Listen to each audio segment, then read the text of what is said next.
سب سے پہلے تو خالق مالک وہ رازق پروردگار جس نے تمام تر نعمتیں ہمیں دیں اس کا شکریہ ادا کرتے ہیں. اتنا شکر ادا کرتے ہیں کہ جتنا کہ اس کی ذات لائق شکر ہے.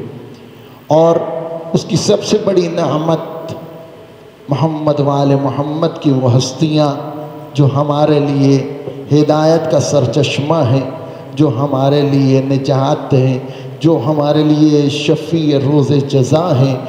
اللہ تعالیٰ نے ہمیں ان کے در پہ جھکنے کی توفیق دی ہے. شکر ادا کرتے ہیں اور درود بھیجتے ہیں ان پر جس طرح خدا درود بھیج رہا ہے، اس کے فرشتے درود بھیج رہے ہیں. اور مومنو آپ کو حکم دے رہا ہے پروردگار کہ اے مومنو تم بھی محمد وآل محمد پر درود بھیجو بآواز بلند تر صلوات. اللہم صلی علی محمد وآل محمد وعجل فرجہ. یقیناً محمد وآل محمد کا آسرا ہی سب سے بڑا اور قیمتی آسرا بھی ہے، سہارا ہے. اور اگر ہمیں نجات کا کوئی رستہ دکھائی دیتا ہے تو محمد وآل محمد کے در کے علاوہ کوئی ایسا در دکھائی نہیں دیتا کہ جہاں ہمیں تھوڑی سی بھی امید ہو کہ ہم کامیاب ہو سکیں. یقیناً خدا ہمیں اس در کے ساتھ دنیا میں بھی متمسک رہے اور جب خاتمہ ہو تو روز قیامت جو ہے ہمیں محمد وآل محمد کے ساتھ معشور فرمائے اور ہمیں جوار محمد وآل محمد عطا فرمائے. خوشنودی محمد وآل محمد پر بآواز بلند تر صلوات. اللہم صلی علی محمد وآل محمد وعجل فرجہ. یقیناً ہر جمعے کے خطبے میں اللہ تعالیٰ کی عظمت کے بعد جس چیز کی طرف متوجہ کیا جاتا ہے وہ اس کے سامنے حاضر ہونا کہ کس شکل میں حاضر ہوگے. اور یہ دنیا کا سفر جو انتہائی مختصر ہے اور زائد سفر انتہائی کم ہے، اور وہ قبر جو اگرچہ تمہارے اعمال کی وجہ سے ممکن ہے وسیع ہو جائے لیکن کتنی وسیع ہوگی وہ قبر جب تک وہ محمد وآل محمد کا آمد کا ذریعہ نہیں ہم بنائیں گے یقیناً ہماری نجات نہیں ہے. کتنے آدم سے لے کے خاتم تک، خاتم سے لے کے آج تک قبر کے اندر انتظار کر رہے ہیں محشر کا. یقیناً جب محمد وآل محمد ہماری قبر میں آتے ہیں انہوں نے وعدہ فرمایا ہے کہ تم ہماری محبت دلوں میں رکھو پھر پریشان نہ ہونا، تمہیں اس جگہ پہ تنہا نہیں چھوڑیں گے جہاں دنیا والے تجھے سب دھوکہ دے کے چلے گئے. جہاں دنیا والے تمہیں چھوڑ جائیں گے وہاں پہ ہم تمہیں سہارا دیں گے. موت کے وقت ہم تمہارے سرانے ہوں گے اور قبر میں اتارتے وقت ہم تمہارے ساتھ ہوں گے. قبر کے اندر تمہارا استقبال کریں گے اور جب تمہیں قبر سے اٹھایا جائے گا تمہارے ساتھ ہوں گے، تمہیں تسلیاں دیں گے، تشفیاں دیں گے. اور جب تمہارا نامہ اعمال تمہارے ہاتھ میں تھمایا جائے گا پھر تمہارے ساتھ ہوں گے. پریشان نہیں ہونا ہے. اور جب تیرا نامہ اعمال تولا جائے گا پریشان نہیں ہونا. تو نے رکھی ہے دل میں محبت ہماری، اب ہمارا بدلہ دیکھ. ہم کسی کا رکھتے نہیں ہے، ہم دنیا میں بھی کریم تھے، ہم آخرت میں بھی کریم ہیں. ہاں رسول اللہ فرماتے ہیں کہ میزان کے وقت میں قریب ہوں گا اور اس وقت جب نامہ اعمال تولے جائیں گے میزان پہ اور تمہارے گناہوں کا بھار کی وجہ سے تمہارا گناہوں کا پلڑا بھاری ہو جائے گا، میں ایک اجر رکھ دوں گا، دوسرے پلڑے میں تمہارا نام اعمال نیکیوں والا نیچے بیٹھ جائے گا، گناہوں والا اٹھ جائے گا. پوچھا جائے گا مولا ایسا کون سا عمل ہوگا کہا جو دنیا میں تو نے مجھ پر ایک درود خلوص سے بھیجا تھا. افراد زیادہ تھے بآواز بلند تر صلوات. اللہم صلی علی محمد وآل محمد وجل. اور پھر فرمایا کہ ہاں اس وقت بھی کامیاب. پھر پل صراط سب سے مشکل جس سے ہمیں ٹرائل بڑھا گیا ہے، لیکن فرمایا پریشان نہیں ہونا. تمہارے دل میں ولایت امیر المومنین اور آل امیر المومنین ہوگی پریشان نہ ہونا، ہم وہاں پہ ہوں گے، تمہارا بیڑا پار کرنا ہماری ذمہ داری۔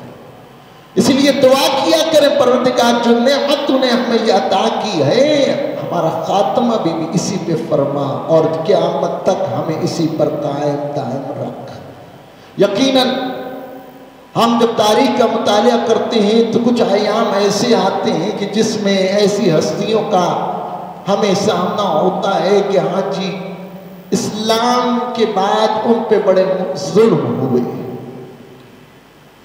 اسلام پھیل تو کیا لیکن مسلمانوں نے کلمہ لا الہ الا اللہ محمد رسول اللہ تو پڑھ لیا، لیکن جو محسن اسلام تھے جن کا بہت خرچ ہوا ان کے ساتھ جو ہے انہوں نے انصاف نہیں کیا۔ 29 شوال یہ وہ دن ہے کہ جو محسن الاسلام، کفیل رسول، محافظ رسول جناب حضرت ابو طالب کی ولادت کا دن ہے۔ یہ وہ دن جس کے اندر اللہ تعالیٰ نے ایک ایسا محافظ رسول اللہ صلی اللہ علیہ وآلہ وسلم کے لیے چنا۔ میں تو انتخابی کہوں گا کہ اللہ کا کتنا خوبصورت انتخاب تھا کہ باپ ولادت سے پہلے چلے گئے، یتیم عبداللہ کہلائے، ماں 6 سال کی عمر کے اندر چھوڑ کے چلی گئی، دادا جناب 8 سال کی عمر میں چلا گیا۔ چناؤ پوری دنیا میں جناب ابو طالب کا اللہ نے کیا، چنا کیا، اور پھر جناب ابو طالب نے وہ کام کر دکھایا جو کوئی اور نہ کر سکا۔ آج دنیا پریشان ہے کہ ابو طالب نبی تھے یا مسیح تھے۔ ہم لوگ جو مسلمان ہیں، کلمہ پڑھنے والے، اسی کشمکش میں ہیں کہ وہ مسلمان ہی تھے، انہوں نے اسلام ہی قبول نہیں کیا، اور رسول اللہ نے سرکوشی کمرے میں جا کے کی تھی، چچا کلمہ پڑھ لو، خدا کا خوف کرو۔ وہ جس کی ساری زندگی ہی رسول اللہ کی خدمت میں گزر گئی کہ ابھی شیر خار ہیں رسول خدا، اور جناب عباس کو کہتے ہیں عباس میں اپنے بھتیجے کو اتنا عزیز رکھتا ہوں کہ میں اس کو کبھی اپنے سے جدا نہیں کرتا۔ مولا علی تو سوئے ہیں نا، بعد میں جناب ابو طالب کہتے ہیں اے عباس میں رات میں اسے اپنے بستر پہ سلاتا ہوں کہ کوئی نقصان پہنچے تو مجھے پہنچے۔ علی کا بابا جاتا ہے چلا جائے، نبی رسول محمد مصطفیٰ بچ جائے۔ کون؟ جناب ابو طالب کہتے ہیں میں اپنے بستر پہ سلاتا تھا، جو اپنے بستر پہ سلائے بیٹوں کو تو سلانا اور آسان ہو جاتا ہے۔ اسی وجہ سے حفاظت رسول خدا میں جناب ابو طالب نے جو عمل ہمارے سامنے رکھا وہ یہی رکھا کہ ہاں کبھی جعفر کو اس کے بستر پہ، کبھی ابو طالب کو، جب کبھی عبداللہ کو، کبھی جناب امیر المومنین کو رسول خدا کے بستر سے تبدیل کرتے رہتے کہ اگر کوئی بدخواہ اگر کوئی حملہ کرنا چاہے اور رسول اللہ کو نقصان پہنچانا چاہے تو میرے بیٹے جاتے ہیں، مرتے ہیں، کٹتے ہیں، کٹ جائیں لیکن محمد مصطفیٰ پر آنچ نہ آئے۔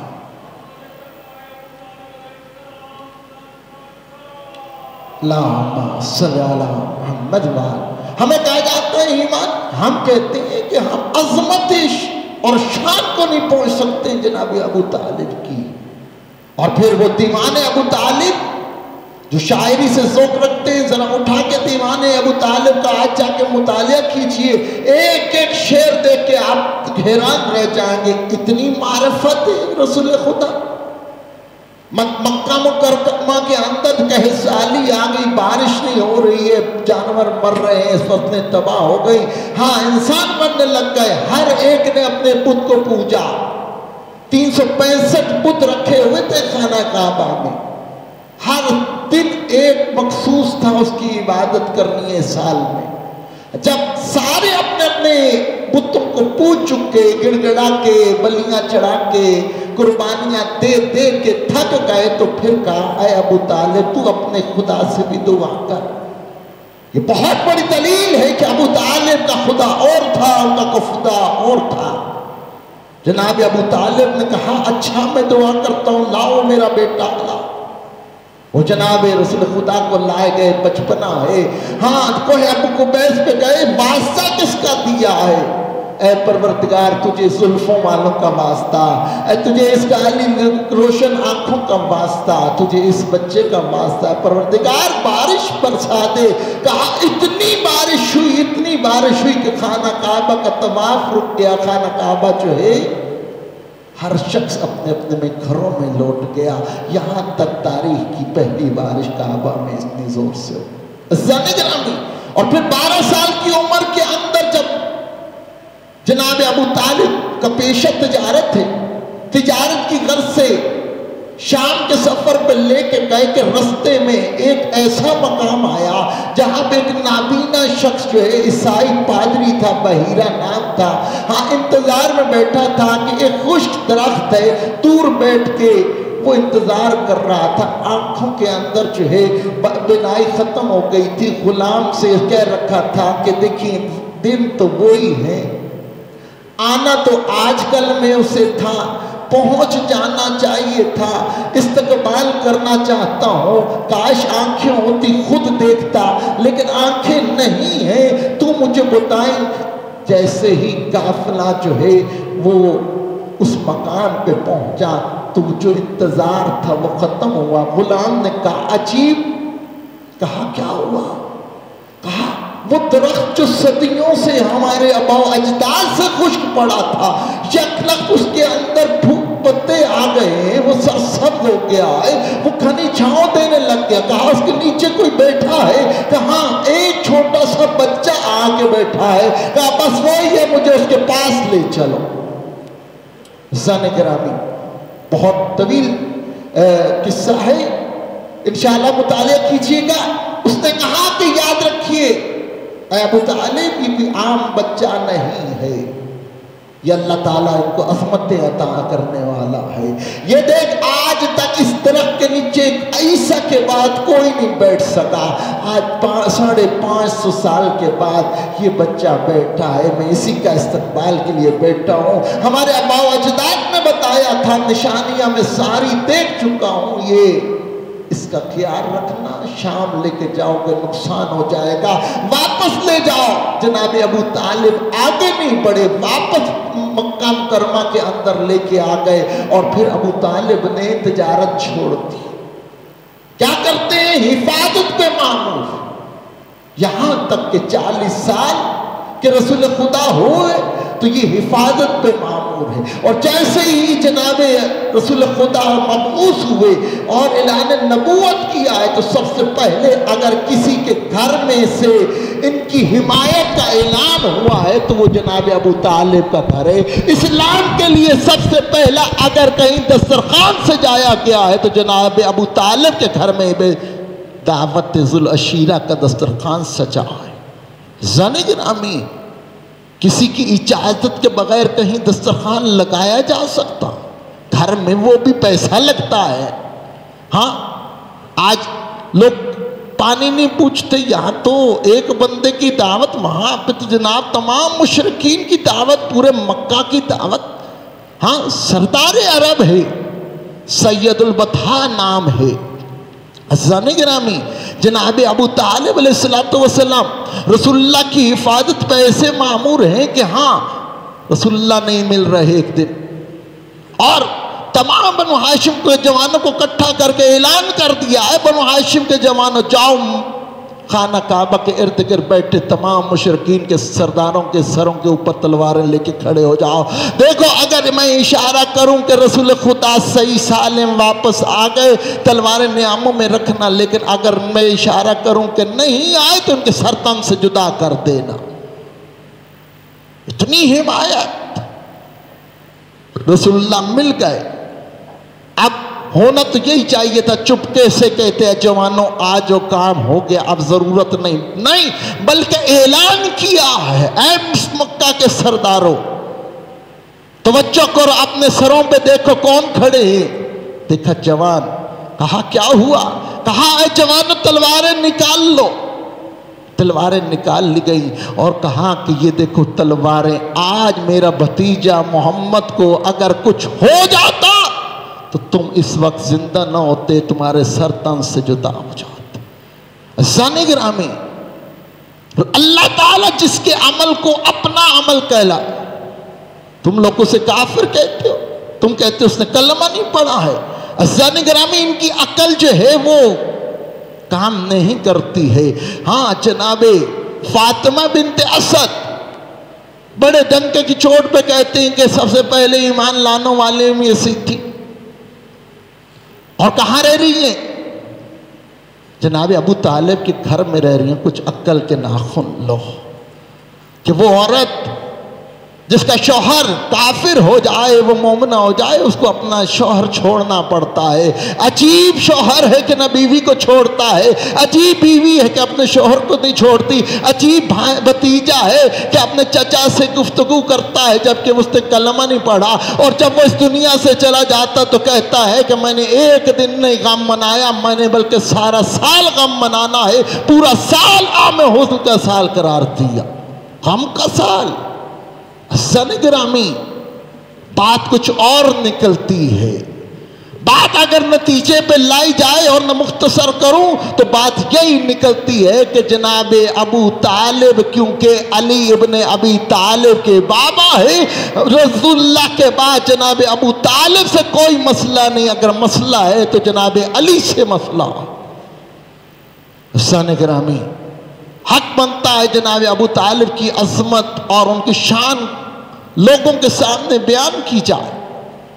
عزیزان گرامی، ایک بہت بڑا رسول اللہ کا قول کہ لولا علی لولا سیف علی ومال خدیجہ وحمایت ابو طالب لما تقدم الاسلام، اگر علی کی تلوار نہ ہوتی، جناب خدیجہ کا مال نہ ہوتا اور ابو طالب کی حمایت نہ ہوتی تو اسلام مکہ کی پہاڑیوں کے باہر نہ جاتا، دم توڑ دیتا۔ یا ہے عزیزان گرامی، اسی طرح یکم ذی القعدہ اس بیوی، اس سیدہ، اس مخدومہ، اس عالیہ، وہ معصومہ جس کا لقب ہی امام معصوم کہہ رہا ہے کہ وہ معصومہ ہیں، نام فاطمہ ہے، امام موسیٰ کاظم سلام اللہ علیہ کی بیٹی ہے، اور مولا امام رضا علیہ السلام کی بہن ہے، اور جناب امام محمد تقی علیہ السلام کی پھوپھی ہے۔ صلوات پڑھیے محمد و آل محمد۔ عزیزان گرامی، اتنی عظمت ہے کہ خود امام جعفر صادق علیہ السلام ان کے لیے پیشن گوئی کرتے ہوئے دکھائی دیتے۔ ابھی امام موسیٰ کاظم علیہ السلام اس دنیا میں نہیں آئے، تب فرما رہے ہیں کہ میری اولاد میں سے ایک بیٹی قم کے شہر میں اس دنیا کو چھوڑ کے جائے گی جو ہمارے شیعوں کی شفاعت کرے گی۔ یہاں پہ شفاعت چند لوگوں کی، دیکھیں 70 بندوں کی شفاعت تو آپ جیسے مجھ جیسے گناہگار بھی کریں گے، وہ گناہگار جن پہ جہنم واجب ہو جائے گی، اور خاص کر جو زائر امام حسین ہے اس کے لیے تو یہ ہے کہ جن پہ جو جہنم کے کڑوں کے اندر ہوں گے، اور وہ زائر امام حسین سفارش کرے گا، یا اللہ میں زائر امام حسین، ہاں یہ بندہ گناہگار تھا، اس کو میں نکال کے جنت میں نہ ڈال دوں، یا اللہ کتنی عظمت ہے ظاہر امام حسین کی۔ اللہ تعالیٰ کہے گا تیری مرضی۔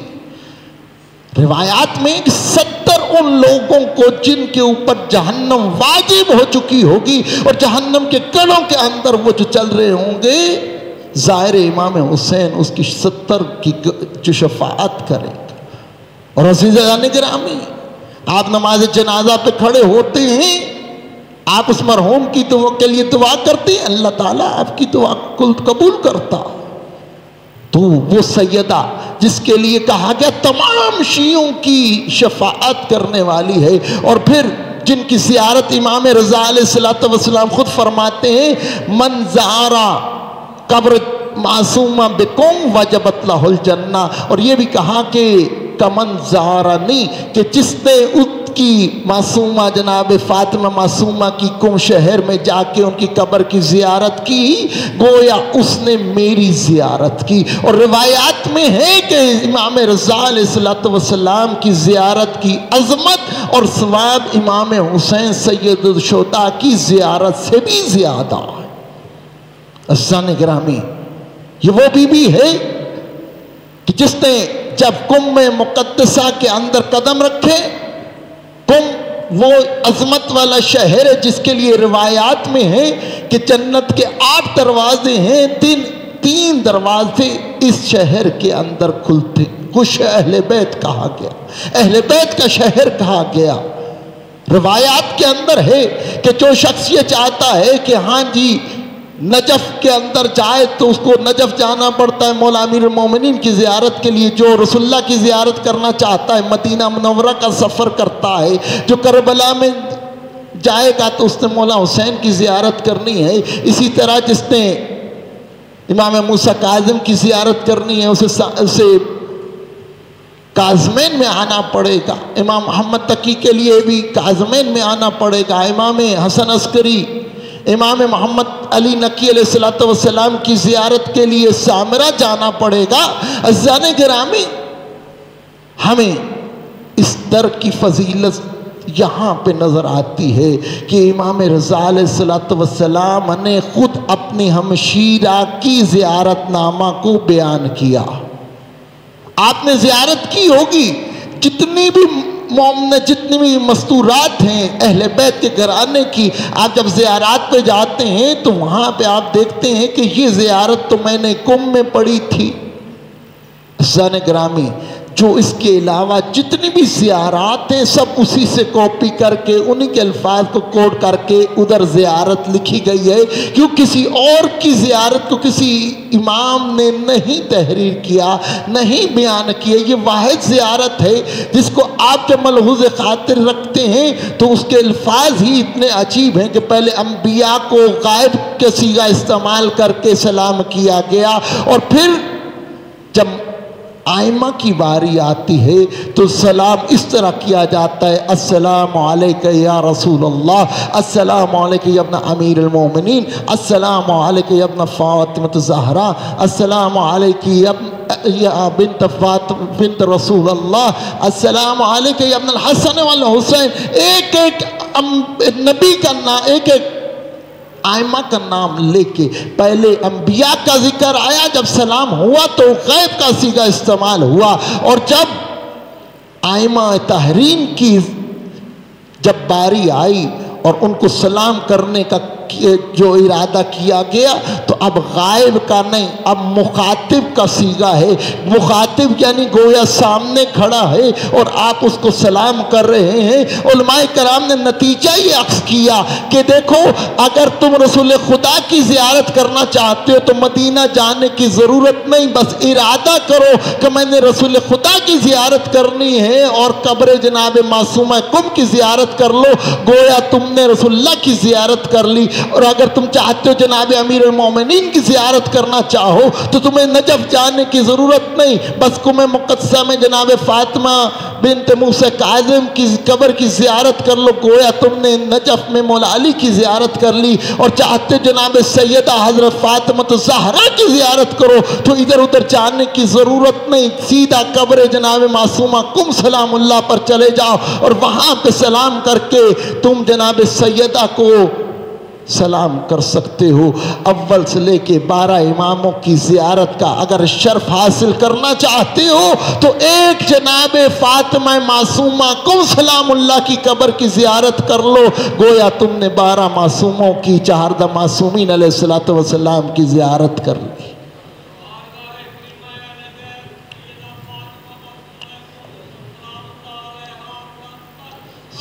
اللہم صلی علی محمد وآل محمد۔ اور پھر یہاں پہ تائید و تصدیق ہمیں اور ملتی ہے، خود امام رضا علیہ السلام اسی زیارت نامے میں فرماتے ہیں، پہلے امام محمد تقی کا بیان کہ جس نے زیارت کی اس پہ واجب ہو گئی جنت، اور پھر دوسری جب زیارت کا ملاحظہ کرتے ہیں تو اس کے اندر ہے خود امام جس کو کہے اے بہن فاطمہ